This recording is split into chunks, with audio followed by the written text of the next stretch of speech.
Сәлеметсіңдер ме оқушылары, қазақ тіл сабағы 2 сынып. Күнделікті сабақтарды үзбей жіберіп алмас үшін каналға міндетті түрде тіркеліп алыңыздар. Бүгінгі 51 сабағымыздың тақырыбы лепті сөйлем деп аталады.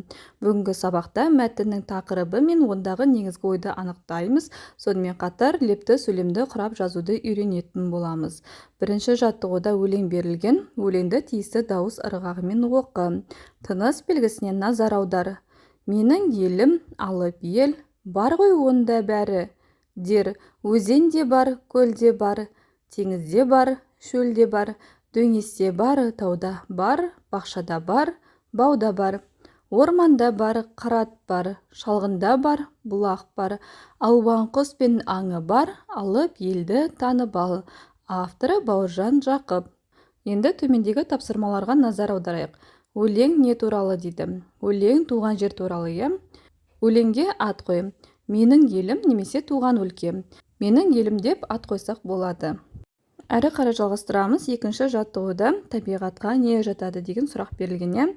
Суретті толықтырып айтып көр дейді. Бізде суретте ағаш берілген. Ағашта күннің бейнесі бар, гүлдің бейнесі бар, және осы табиғатқа жататын сөздерді осы жерлерге толтыруымыз қажет. Енді табиғатқа тау жатады, аспан, гүл, құстар, жер жатады. Енді тапқан сөздермен төмендегі үлгі бойынша сөйлемдер құрап жаз дейді. Үлгі бойынша мысалы гүл суреті берілген.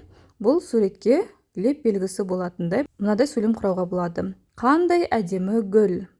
Құраған сөйлемдеріңді таңданысты білдіретіндей дауыс ырғағымен оқы, не байқадың дейді. Қанекей тағы да оқып көрейік. Қандай әдемі гүл.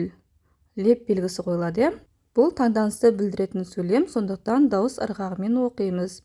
Енді осы тапқан сөздерге үлгі бойынша сөйлем құрап жазатын боламыз.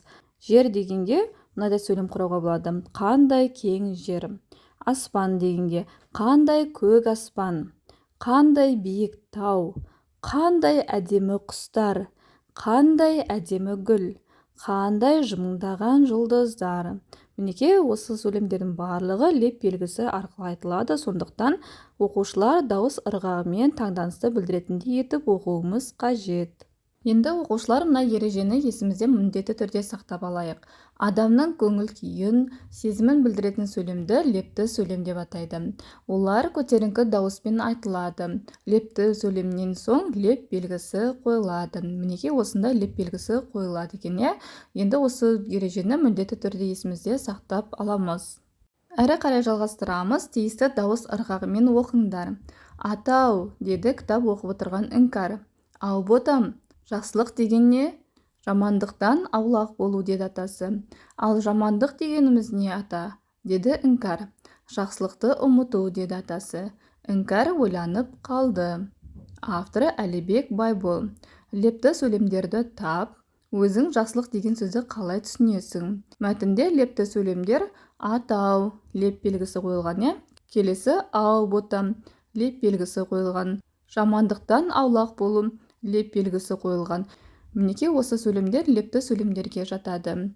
Енді өзің жақсылық дегенді қалай түсінесің дегенде, жақсылық адамгершілікті сипаттайтын жалпы ұғым. Адамға жағымды нәрселердің бәрі жақсылық ұғым арқылы жүзеге асады.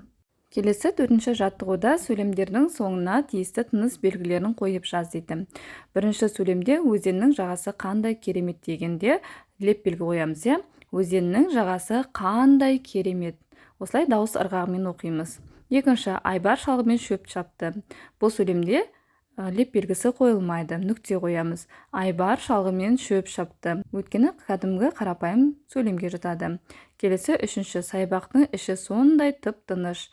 Бұл сөйлем лепті сөйлемге жатады, себебі дауыс ырғағымен оқылады.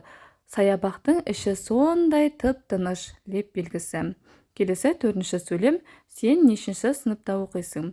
Бұл сөйлемге сұрақ белгісін қоямыз, себебі нешінші деген сөз тұрғандықтан бұл сұраулы сөйлемге жатады. Сен нешінші сыныпта оқисың? Сұрақ белгісі.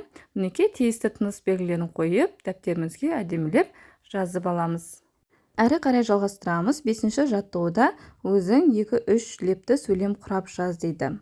Менің анам сондай әдемі. Лепті сөйлем. Екінші, күз мезгілі қандай керемет. лепті сөйлем. Біз лепті сөйлемдерді дауыс ырғағымен оқуымыз қажет. Үшінші сөйлем алақай, ертең атам келеді. Мінекей, оқушылар 2-3 сөйлем лепті сөйлемді осылай құрап жазсаңыздар болады. Ал енді оқушылар, осымен сабағымыз аяқталды. Егер де сабақ ұнаған болса, каналға міндетті түрде тіркеліп, лайк басуды ұмытпаңдар.